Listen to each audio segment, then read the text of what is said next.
شاکرا فرهاد منینو کاکا فرهاد لاچه کاکا فرهاد چاکه خوش باو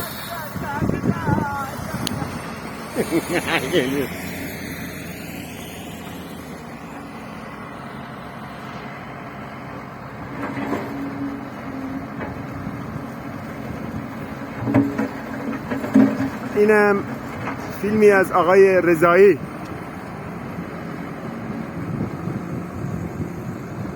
داره اونجا رو میکنه با هزار سختی، چون که جای سفتیه، بیلم واقعا به زورش به اونجا نمیرسه و داره اونجا رو به سختی میکنه بنده خدا. که اینم هم تصویرش که اینجا مشاهده میکنیم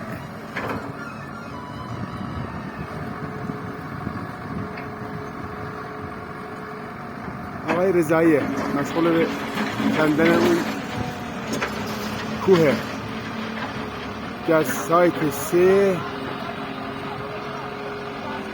تالوار. این همه را کنده ریخته پایین، ولی با هزار سختی. اینم یادگاری از سایت 3 تالوار.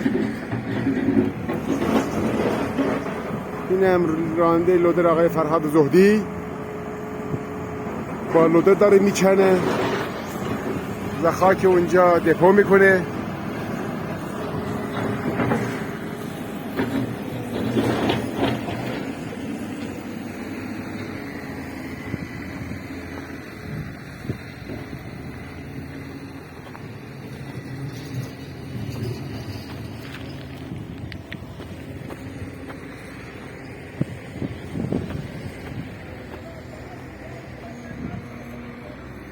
شهر